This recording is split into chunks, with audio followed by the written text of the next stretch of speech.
राधे राधे, जय श्री कृष्ण दोस्तों। Welcome back to the channel Pratibhas daily routine. तो कैसे हो आप सब लोग? आई होप आप सब अच्छे से होंगे। मैं ठीक हूँ, मेरे बच्चे ठीक हैं और हस्बैंड भी ठीक हैं। तो यहाँ पर बना रही हूँ, मैं बना क्या रही हूँ, मैंने हेल्प की है। दक्ष का एक प्रोजेक्ट था क्रोमोसोम्स वाला, तो उसमें वो कटिंग नहीं कर पा रहा था, तो वो कटिंग मैं कर रही हूँ। बाकी ये पीहू से रिलेटेड जो भी सामान है वो निकाल कर रख रही है और साथ में अपने डैडी को भी छेड़ रही है। तो यहाँ पर वही कटिंग मैंने करी थी और यकीन मानिए पूरे घर में थर्माकोल ही फैल गया था, जबकि मैंने फ़ैन ऑफ़ करवा दिया था, केवल एसी चल रहा था। उसके बावजूद भी पूरे घर में थर्माकोल थर्माकोल था और ऐसा लग रहा था कि बस पूरे घर में थर्माकोल है। पीहू यहाँ पर अपना लुक दिखा रही है और उसने जो शर्ट पहनी है उसे पहन के उसे लग रहा है वो जेठालाल की तरह लग रही है। तो भाई जब हम सोचते हैं कि हमारे जीवन में सब कुछ ठीक हो रहा है, सब कुछ अच्छा चल रहा है, तभी कुछ ऐसा हो जाता है कि फिर से ऐसा लगता है कि लाइफ जो है वो ट्रैक से उतर गई है। तो यही कुछ ऐसा यहाँ पर हुआ है, तो इसी वजह से हम जा रहे हैं हॉस्पिटल। हमारे एक रिलेटिव हैं उनको देखने। तो ये हॉस्पिटल में एक साथ नहीं अंदर जाने देते हैं, एक एक पर्सन को ही जाने देते हैं। तो उतनी देर में ये बाहर का नज़ारा मैं देख रही थी, जो काफ़ी ऊंचाई से मैंने कैप्चर किया था। ये 7th फ्लोर से मैंने ये कैप्चर किया था, तो यहाँ से लगभग पूरा लखनऊ ही दिखाई दे रहा था। तो काफ़ी ऊंचाई पे था ये, जहाँ पर हम देखने गए थे अपने रिलेटिव को। वो एडमिट थे तो उनको देखने के लिए गए थे। तो यहाँ पर 7th फ्लोर पे जब गए तो ऊंचाई से काफ़ी अच्छा नज़ारा दिख रहा था, लेकिन मन बिल्कुल भी अच्छा नहीं था। मन की बात करूँ तो यही हो जाता है, ऐसे लगता है जीवन में सब कुछ ठीक होने लगा है, सारी परेशानियाँ ठीक होने लगी हैं, लेकिन फिर कुछ ऐसा आ जाता है कि हमारे मन के अंदर फिर कुछ ना कुछ चलता ही रहता है। ऐसा ही कुछ हो रहा है इस समय हम लोगों के साथ कि काम तो सभी हो रहे हैं, काम तो तब भी हो रहे थे जब मेरे हस्बैंड काफ़ी बीमार थे, काम तब भी हो रहे थे, लेकिन मन में हर वक्त टेंशन थी। तो वैसी ही टेंशन इस समय भी है दिमाग में। हंस रही हूँ, बोल रही हूँ, बात कर रही हूँ और साथ में अपना काम भी कर रही हूँ। काम करने का मतलब भाई आप समझ सकते हो कि मैं ये ब्लॉगिंग वाला काम कर रही हूँ, वीडियो वाला, क्योंकि इसमें अगर कंटिन्यूटी नहीं लाऊंगी तो मैं आगे नहीं बढ़ पाऊंगी। तो यही है, सारे यूट्यूबर्स से इंस्पिरेशन लेते हुए यहाँ पर मैं आगे बढ़ रही हूँ, अपना काम कर रही हूँ। तो ये बैठे बैठे ही मैंने थोड़ा सा ले लिया था, लेकिन यही था कि भाई काम तो करना ही है, जीवन में बिना काम करे कुछ भी नहीं मिलता। तो यहाँ पर सब कुछ देखते हुए मैं अपना काम कर रही थी। फिर हस्बैंड का फ़ोन आया कि अब जो है एक लोग और मिलने के लिए आ गए हैं, तो मैं बाहर की तरफ आ गया हूँ, तो आ जाओ। तो मैं बाहर से उनको साथ में लेने के लिए गई थी। मुश्किल से 10 मिनट ही हम लोग अंदर गए थे। हाँ, फ़िलहाल ये कहूँगी कि इस समय उनकी हालत जो है पहले से बेटर है। तो इसी वजह से फिर मैं अपने हस्बैंड को लेने के लिए गई थी, क्योंकि हस्बैंड को है तो ठीक, लेकिन थोड़ा-सा अभी थोड़ा-सा वो घबरा जाते हैं इस तरह की बातों को देखकर।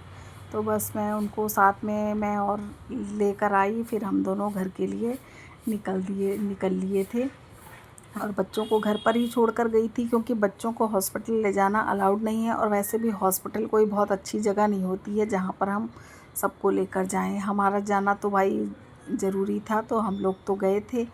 तो इसी वजह से और तो कुछ कर ही नहीं सकते, बस यही होता है कि देख के थोड़ी सी मन को तसल्ली होती कि हाँ वो पहले से ठीक है।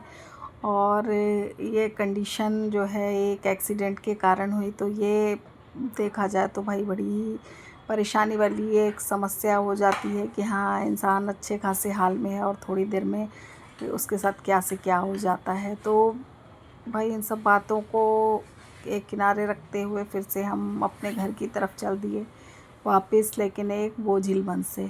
मन अच्छा भी नहीं था, लेकिन क्या करें भाई, घर तो वापस आना ही था, वहाँ पर हम रुक भी नहीं सकते थे।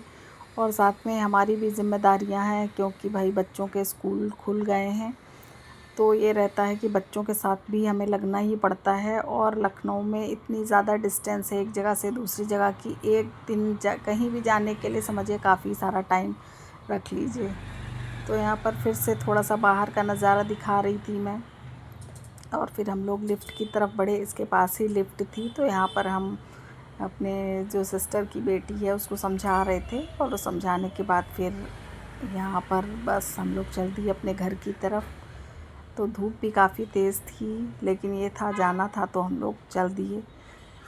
धूप में मन तो नहीं हो रहा था। तो ये देखिए कितनी ऊंचाई है यहाँ नीचे से। जब मैं गेट पे खड़ी थी मैंने अपने लिए ऑटो बुक कर रखी थी, क्योंकि हस्बैंड को थोड़ा चलने में दिक्कत है। हालांकि यहाँ से इजीली मिल जाती, काफ़ी सारे ऑटो वाले पूछने भी लगे आप कहाँ जाओगे, तो हमने कहा नहीं, राइड बुक करा दी है। अच्छा, ये आइडिया होता कि नीचे पहले से हम अगर हमें मिल जाएगा कन्वेंस के लिए तो हम बुक नहीं कराते, लेकिन यहाँ पर यही था कि भाई बुक करा दिया था तो हमको इंतज़ार तो करना ही था। तो इंतज़ार करते करते यही मैंने थोड़ा सा रोड का ले लिया था। तो ये था, हम छाँव में खड़े थे, धूप नहीं थी, पेड़ थे आसपास। तो फिर उसके बाद जब हमारी ऑटो आई तो हम ऑटो से अपने घर की तरफ चल दिए।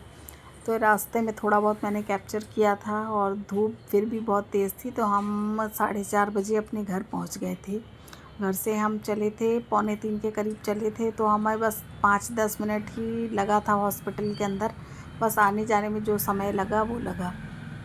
तो यहाँ पर देखिए ऑटो की स्पीड काफ़ी तेज़ है, तो उसी हिसाब से ये मैंने कैप्चर किया। तो देखिए कितनी तेज़ी से है यहाँ पर। लेकिन यह है कि लखनऊ का ये लोकेशन अच्छा लग रहा था मुझे, इसीलिए मैंने थोड़ा सा कैप्चर कर लिया। तो जैसे लग रहा है सड़कें भागती दौड़ती हैं, लेकिन सड़कें नहीं भाग दौड़ रही हैं। सड़कें अपनी जगह पे हैं, चीज़ें अपनी जगह पे हैं, केवल हम ही भाग दौड़ रहे हैं। और ये दूसरी साइड का नज़ारा है जहाँ पे धूप काफ़ी तेज़ दिख रही है। एक साइड से धूप जा रही थी। 4:30 बजे है, 5, 5:30 क्या, आजकल तो 6:30 तक, 7 बजे तक अच्छा खासा उजाला रहता है। तो काफ़ी तेज़ धूप थी। तो उसी धूप में बस मैं और मेरे हस्बैंड बातें करते हुए आ रहे थे। लेकिन बस मन में यही लगता है कि आजकल चारों तरफ क्या हो रहा है, देख देख के मन थोड़ा सा उदास हो जाता है। फिर घर आए तो थोड़ा सा ये दक्ष का प्रोजेक्ट कंप्लीट करना था, तो उसमें थोड़ा सा हम लगे। वैसे तो ये कंप्लीट ही था, कटिंग हो गई थी इसकी। तो कटिंग होने के बाद ज़्यादा समय नहीं लगा था। तो ये थोड़ा बहुत पीयू ने कलर कर दिया था, बाकी के काम दक्ष ने किए थे। मैंने इसको सिर्फ असेंबल किया था। तो असेंबल करने के लिए थोड़ा सा सामान हमें ढूंढना पड़ा। जैसे पीछे एक बॉक्स लगाया था जो सपोर्ट करने के लिए था, और यकीन मानिए इसको बनाने में इतनी मुश्किल नहीं आई जितनी इसको ले जाने में मुश्किल आई थी, क्योंकि थर्माकोल का काफ़ी हल्का होता है। तो इसको ले जाने में काफ़ी मुश्किल आई थी। और यहाँ दक्ष शर्मा रहा है। मैंने दक्ष को कहा अपना मॉडल उठाओ, तो थोड़ा सा लिया मैंने, तो मना करने लगा, नहीं मम्मी मुझे मत दिखाओ, मम्मी मुझे मत दिखाओ। तो फिर उसके बाद ये नेक्स्ट डे का क्लिप है। नेक्स्ट डे मेरी मम्मी आई हुई थी, तो उनके लिए मैंने मूंग दाल का चीला बनाया था, क्योंकि मम्मी नाश्ते में ज़्यादा कुछ खाती नहीं है। तो मैंने आपको बताया ना कि जो मेरे सिस्टर के हस्बैंड है वो एडमिट थे, उनको ही देखने के लिए आई थी। तो ये था कि मम्मी के लिए फिर मैंने मूंग दाल का 2 चीला बनाया था। हालांकि मम्मी उनको देखकर उसके बाद ही आई थी। तो मैंने सोचा मम्मी के लिए इससे बेस्ट क्या होगा। मम्मी ने कुछ खाया भी नहीं था, तो सीधे आई थी। तो यहाँ पर ये पीहू पीछे से आ गई है, झांक रही है। और मूंग दाल का जो चीला होता है काफ़ी हेल्दी भी होता है, और इसको आप बिना फर्मेंट करे बढ़िया से बना सकते हैं। तो यहाँ पर मैंने वेजीज़ नहीं ऐड की थी, क्योंकि वेजीज़ ऐड कर दो तो थोड़ा सा ये हो जाता है कि मोटा मोटा सा चीला बनता है। यहाँ पर भी मेरा बहुत बारीक चीला नहीं बना था, लेकिन यह कि हाँ थोड़ा ठीक ठीक बना था, खाने लायक बना था। बहुत मोटा भी नहीं था, बहुत पतला भी नहीं था। और बैटर भी जो है इसमें थोड़ा बहुत ज़्यादा पतला हमको नहीं करना है, थोड़ा सा थिकनेस ही रखनी है, तभी ये चीला ठीक बनता है।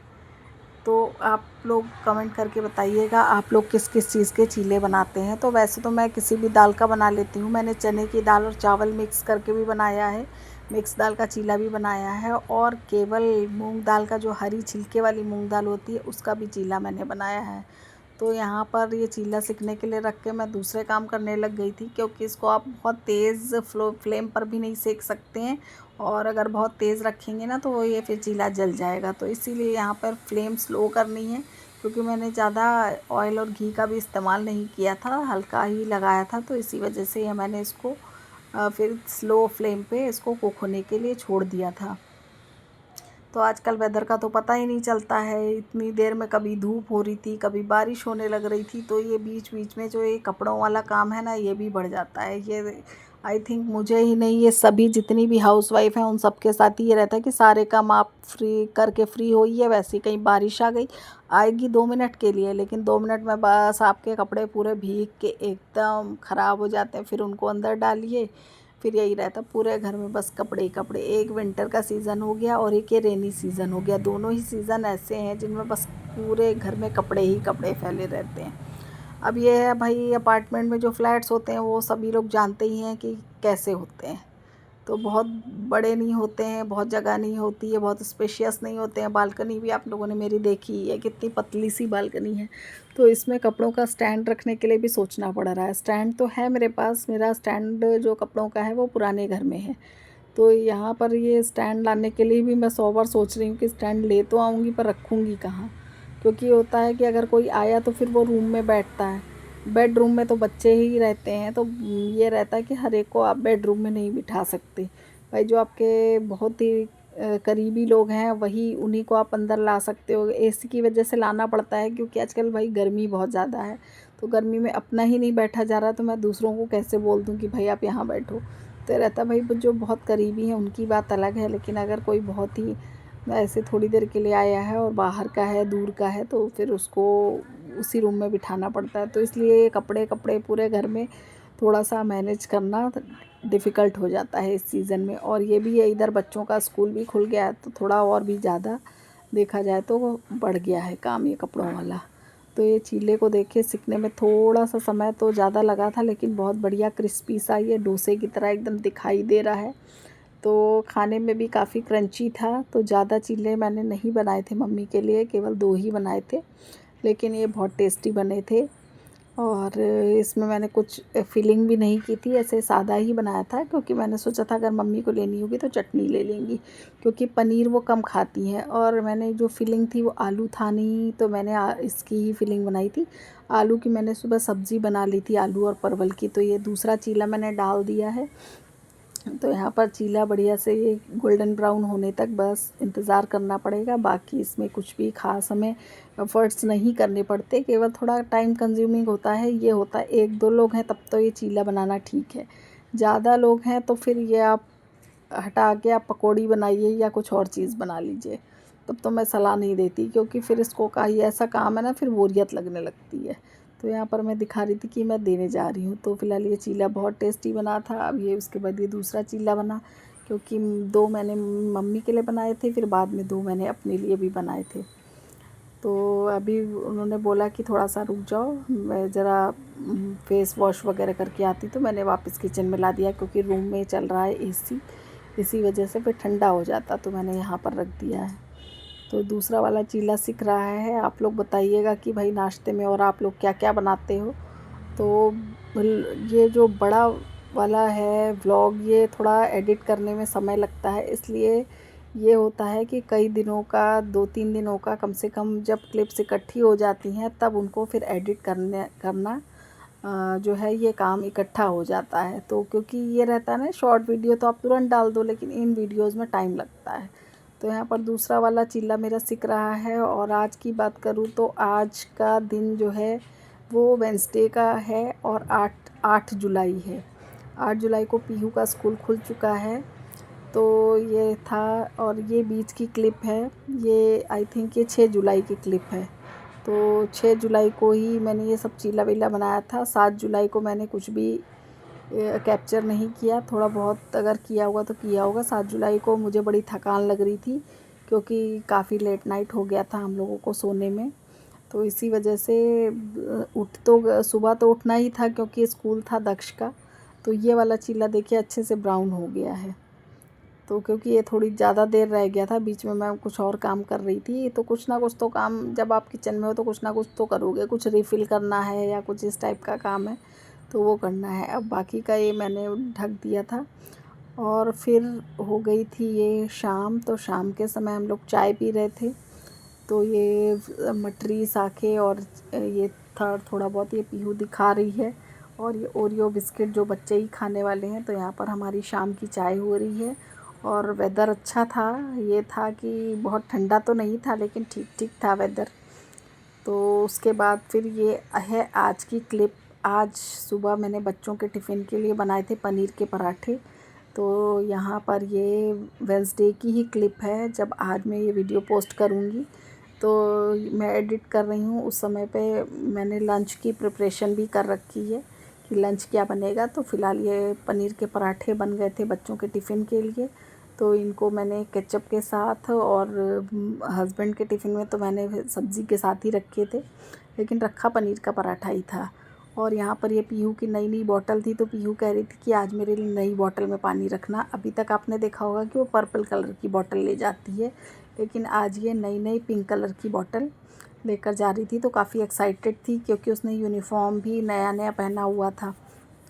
तो ये नई बॉटल, नया टिफ़िन, तो बड़ी खुश हो रही थी कि आज वो सब कुछ नया लेकर जाएगी। और फ़िलहाल मुझे याद है जब पहली बार पीहू को नर्सरी में एडमिशन कराया था, तो छोटी सी बॉटल उसकी, छोटा सा टिफ़िन और वो हेयर बैंड, तो उससे मैं निकाल के फेंक के आ गई थी। जे ऐसे ही हेयर बैंड जैसे यहाँ लगाए हुए हैं, तो यहाँ पर न्यू यूनिफॉर्म पहन के दिखा रही है कि मम्मा मैं कैसी लग रही हूँ। तो वही चीज़ है, जब पहले दिन पीहू गई थी तो बहुत गुस्से में थी नर्सरी में, क्योंकि तब रोती थी ये स्कूल जाने में। तो यहाँ पर तो बहुत खुश दिखाई दे रही है और यहाँ इनके डैडी भी खुश हो गए हैं। अपनी बेटी को देख के वैसे भी वो खुश हो जाते हैं। तो फिर ये पीहू अपने डैडी के पास आ गई, उनसे बातें कर रही थी और ये डैडी को किससे प्यार हो गया। इसके बाद भाई इनका आ गया था रिक्शा। तो फिर मैं इनको, पहला दिन था तो मैं नीचे तक इसको ड्रॉप करने के लिए चली गई थी और थोड़ा सा टाइम भी था क्योंकि दक्ष भी स्कूल जा चुका था और पीहू का 7 साढ़े 7 का स्कूल है। तो पीहू भी ये जा रही है, तो मैं रिक्शे तक ड्रॉप करने के लिए चली गई थी। पहले तो कंफर्म ही नहीं था कि रिक्शा आएगा कि नहीं आएगा, तो मुझे लगा था शायद मुझे ड्रॉप करने जाना पड़े, लेकिन ये फिर भैया आ गए थे तो ये अपना स्कूल चली गई। और उसके बाद फिर वही दोपहर के काम थे जो मुझे करने थे, जो स्पेशली क्लीनिंग वाला काम होता है बच्चों के जाने के बाद। वैसे ही थोड़ा सा किचन वैसे मैं समेटती जाती हूँ, लेकिन फिर भी थोड़ा बहुत तो फैल ही जाता है। और फिर उसके बाद आके फिर मैंने बेडशीट वगैरह सब ठीक किया, क्योंकि काफ़ी बेड उलझ जाता है। और फिर बच्चों के कपड़े वॉशिंग मशीन में डाले, ये सारे काम करे, सारे जो सामान फैला हुआ था वो सब समेटा। उसके बाद कुछ सामान मैंने ऑर्डर किया था, वो सब सामान आया, क्योंकि दूध ऐसी चीज़ है जो डेली आती ही आती है। तो दूध है, दही है, बटर हो गया, ब्रेड हो गया, तो इस तरह के सामान अब रखने पड़ते हैं। क्योंकि ये रहता है कि कभी अगर लेट हो गया उठने में या किसी और रीज़न से लेट हो गया, तो कम से कम ये रहता है कि बच्चों को सैंडविच वगैरह दिया जा सके। तो यहाँ पर मैं लंच के लिए बना रही हूँ रोटी, क्योंकि सुबह जो सब्ज़ी बनाई थी वो मैंने आलू टमाटर की सब्ज़ी हस्बैंड के टिफ़िन के लिए केवल थोड़ी सी बनाई थी। और यहाँ पर अब बच्चों के लिए पनीर की बनाऊंगी, मैरिनेट करके मैंने रख दिया है, और बाकी की ये रोटियाँ सेक लूँगी। तो दोपहर के समय तो गर्मी पड़ती है, तो पराठे तो नहीं अच्छे लगते, रोटी ही दोपहर में सही लगती है। और वो भी ये जो मैंने पनीर मैरिनेट करके रखा था, ये पनीर टिक्का स्टाइल ही इसको बनाऊंगी, तो इसी वजह से उसके साथ रोटी अच्छी लगती है। तो यहाँ पर मैं रोटियाँ सेकती चली जा रही हूँ। और उससे पहले मैंने कपड़े भी प्रेस किए थे, तो वो मैंने कैप्चर नहीं किए, क्योंकि थोड़ा सा मन अच्छा नहीं है। जब कोई बात होती है तो वैसे भी मन अच्छा नहीं होता है, लेकिन क्या है, काम तो रोज़ का है, वो हमें करना ही है, बिना काम करे तो गुजारा नहीं है। तो जब हम खा रहे हैं, पी रहे हैं, सारे काम कर रहे हैं, तो यही है कि अपने काम अपने समय से हमको करने हैं, और उसके बाद अपना फ़र्ज़ जो है वो अदा करना है हर जगह। क्योंकि ये रहता भाई, जो बाहर जाने वाले लोग हैं वो बाहर जा चुके हैं, जो लेडीज़ बाहर काम करती हैं वो अपनी जॉब पे जा चुकी हैं, जो कहीं और काम करती हैं वो जा चुकी हैं, टीचिंग जॉब करती हैं तो वो तो अर्ली मॉर्निंग ही भाई उनको जाना है। मैंने भी टीचिंग जॉब किया है, तो उसमें तो अर्ली मॉर्निंग ही जाना पड़ता है। लेकिन अब यहाँ पर ये है कि हाउस होल्ड लेडी होना भी आसान नहीं है, हाउस मेकर बनने में भी आपको बहुत सारे परेशानियाँ होती हैं। भाई सुबह आपको उठना ही है, सारे काम करने ही हैं, और साथ में अपना भी ध्यान रखना है। अब तो ये चीज़ गलत है कि आप अपना ध्यान ना रखें, अपना ध्यान भी रखना ज़रूरी है। तो मैं भी अपनी सेहत का ध्यान रखती हूँ और ब्रेक लेती रहती हूँ। ऐसा नहीं है कि कंटिन्यूअसली मैं काम करती हूँ, थोड़ा काम किया, थोड़ा अपना बीच बीच में मैं मोबाइल स्क्रॉल कर लेती हूँ, तो काफ़ी सारी आइडियाज़ भी मुझे मिलते रहते हैं। और बाकी जो मेरे फेवरेट यूट्यूबर्स हैं उनके वीडियोस भी मैं देखती रहती हूँ, तो क्योंकि उनसे भी मुझे आइडियाज़ मिलते हैं। ये समझिए कि भाई सीखा तो मैंने ऐसे ही है। तो यहाँ पर ये रोटियाँ मेरी बनकर रेडी हो गई हैं, और अभी बस पीहू के आने का टाइम भी हो रहा है, तो मैंने सोचा ये मेन काम करके रख देती हूँ। बाकी जो है दाल में तड़का वगैरह लगाना, ये सब काम बाद में करूँगी, क्योंकि दाल वगैरह बनी हुई है तो ये काम बाद में करूँगी। और पनीर मैरिनेट करके मैंने रख दिया है, क्योंकि दक्ष को पता नहीं क्यों दाल नहीं अच्छी लगती है, तो इसी वजह से दक्ष को तो पनीर ही खाना है, तो ये मैरिनेट करके रख दिया है। और बाद में इसको बटर लगा के मैं फ्राई करूँगी। तो यहाँ पर रोटियाँ सिक गई हैं, अब रोटियों को मैं फॉइल में करके रख दूँगी, जिससे गर्म बनी रहेंगी। तो आप लोग भाई, अगर मेरे वीडियोज़ में आप लोगों को कुछ भी अच्छा लगे तो please like share and subscribe कीजिएगा। मिलते हैं नेक्स्ट ब्लॉग में। Till then take care, bye bye.